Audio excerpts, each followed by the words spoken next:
berjumpa lagi di video reaction saya kali ini guys, oke? Mudah-mudahan semuanya sehat selalu.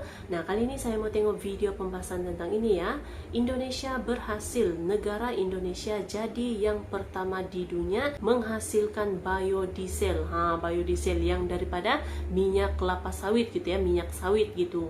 Jadi ini membuktikan gitu ya, minyak sawit ini juga dapat diolah gitu ya, dapat diolah menjadi minyak biodiesel ini. Walaupun Uni Eropa berkali-kali menolak gitu ya minyak sawit Indonesia gitu, oke? So, jangan lama-lama lagi, mari sama-sama tengok video ini. Let's go.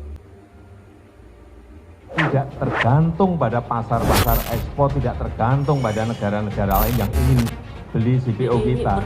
Kamu nggak beli nggak apa-apa, saya pakai sendiri, saya konsumsi sendiri di dalam negeri. Minyak biodiesel di 30 ya, pertama di dunia. Kenapa kita harus tarung dengan Uni Eropa gara-gara kita di-ban, ada diskriminasi untuk produk CPO kita? Enggak, kita pakai sendiri saja. Tentu kita juga tidak ingin menghadapi masalah dengan memperluas begitu saja kebun kelapa sawit. Tapi apa yang sudah ada ini, kita percaya kita bisa kembangkan industri hilirnya dengan baik.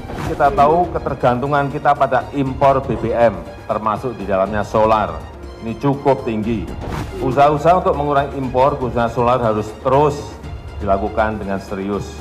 Sementara di sisi lain kita juga merupakan negara penghasil sawit terbesar di dunia. Masuk nanti ke B40, ke B50, dan nanti ke B100 akan tidak mudah kita untuk ditekan-tekan lagi oleh negara manapun. Dilarang oleh Eropa, B30 Indonesia jadi yang pertama di dunia. Sebelum kita lanjut, jangan lupa subscribe agar tidak ketinggalan info terbaru lainnya dari Poin.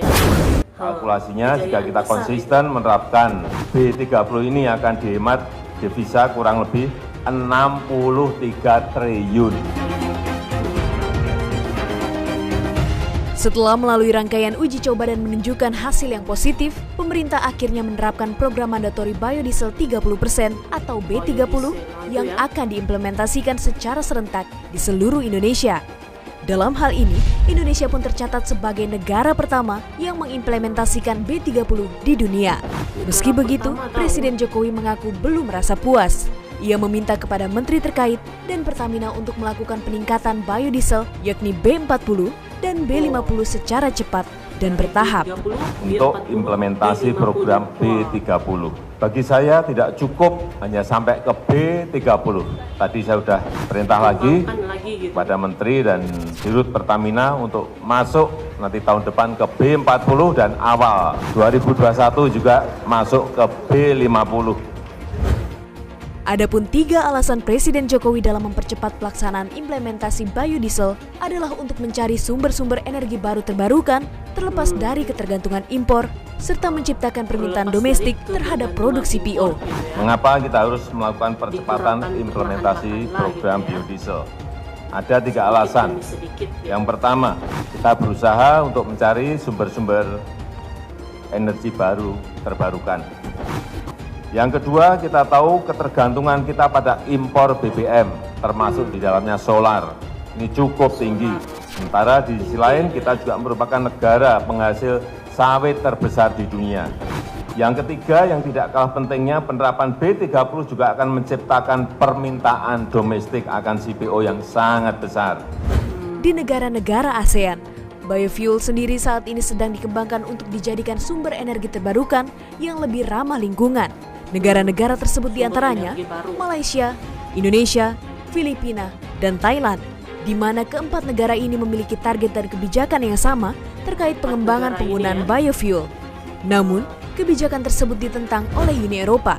Dalam hal ini, Komisi Eropa telah menganggap bahwa budidaya kelapa sawit telah mengakibatkan deforestasi yang berlebihan sehingga menimbulkan keputusan untuk menghapus penggunaan minyak sawit sebagai bahan bakar transportasi secara bertahap. Keputusan yang diambil oleh Uni Eropa itu jelas berseberangan dengan kepentingan produsen minyak kelapa sawit terbesar yaitu Indonesia dan Malaysia.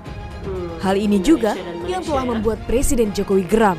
Kenapa kita harus tarung dengan Uni Eropa gara-gara kita di-ban, ada diskriminasi untuk produk CPO kita, enggak. Kita pakai sendiri saja. Akan kelihatan nanti harga CPO ini dalam waktu setahun 2 tahun ini akan kelihatan. Sebelumnya harga berapa, sekarang setelah B20 naik menjadi berapa, nantinya kalau sudah B30 di Januari akan berada pada angka berapa, dan kalau nanti sudah B100 akan berada pada angka berapa.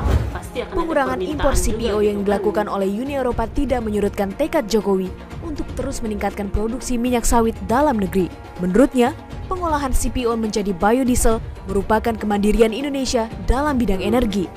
Dengan begitu, untuk penjualan CPO, Indonesia tidak lagi bergantung pada ekspor. Justru ini menjadikan kita lebih mandiri, tidak tergantung pada pasar-pasar ekspor, tidak tergantung pada negara-negara lain yang ingin beli CPO kita.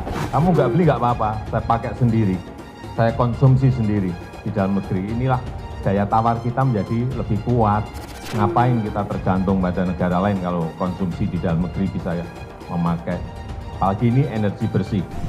Sebuah laporan yang berjudul Driving Deforestation, The Impact of Expanding Palm Oil, Demand Through Biofuel Policy yang dikeluarkan oleh Rainforest Foundation Norway, Geologi memproyeksi jika permintaan global untuk biofuel berbasis sawit pada 2030 akan naik 6 kali lebih tinggi, di mana kondisi ini berpotensi mendorong pembukaan hutan seluas 45.000 km persegi yang berdampak pada penghancuran hutan tropis di Asia Tenggara.